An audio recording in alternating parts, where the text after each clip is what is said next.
Euro চ্যাম্পিয়নশিপে দ্বিতীয় সেমিফাইনালে হ্যারি কেইনের পেনাল্টি গোল নিয়ে বিতর্ক চলছে। পেনাল্টি সিদ্ধান্তে ক্ষুব্ধ নেদারল্যান্ডস কোচ রোনাল্ড কোম্যান বলেছেন, ফুটবলকে ধ্বংস করেছে ভিডিও অ্যাসিস্ট্যান্ট রেফারি প্রযুক্তি। ইউরো চ্যাম্পিয়নশিপে দ্বিতীয় সেমিফাইনালে ইংল্যান্ড নেদারল্যান্ডসের মধ্যে দারুণ এক লড়াই হয়েছে।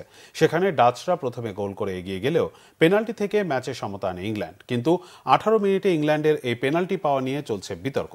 এই পেনাল্টি নিয়ে ফুটবল বিশ্ব দুই ভাবে বিভক্ত হয়ে পড়েছে। ফুটবল বিশ্লেষকরা পক্ষে বিপক্ষে নিজেদের মতামত তুলে ধরে বিতর্কে ঘি ঢালছেন, কিন্তু ফুটবলের আইন কি বলে সেই প্রশ্নও রয়েছে।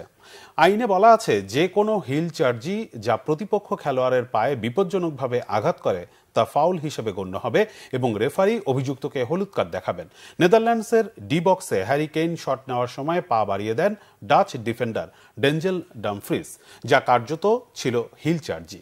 রেফারি ফেলিক্স সাভায়ের প্রথমে গোল কিকের বাঁশি বাজান, কিন্তু কয়েক মুহূর্ত পর ঘটনাটি ভিআর বিশ্লেষণের মাধ্যমে পেনাল্টির সিদ্ধান্ত দেন তিনি। সেখান থেকে গোল করে সমতা আনে হ্যারি কেইন এবং ম্যাচে ঘুরে দাঁড়ায় ইংল্যান্ড। খেলা শেষে নিজেদের ক্ষুব্ধ প্রতিক্রিয়ায় কোম্যান বলেন, ভিআর এমন সব সিদ্ধান্ত দেওয়ায় ফুটবল ধ্বংস হয়ে যাচ্ছে। ইংল্যান্ডে এই পেনাল্টি দেওয়া হতো না। ইংল্যান্ডের সাবেক ডিফেন্ডার গ্যারি নেভিল পেনাল্টি সিদ্ধান্তকে মানতেই পারছেন না, বলছেন এটা লজ্জাজনক সিদ্ধান্ত। অন্যদিকে ইংল্যান্ডের সাবেক ফরওয়ার্ড অ্যালান শিয়ারার ও ইয়ান রাইটের মতে কেইনকে বাধা দেওয়া হয়েছিল, যা আইনসম্মত ছিল না। মাঠে যে কোনো জায়গায় এটি ফাউলই হতো।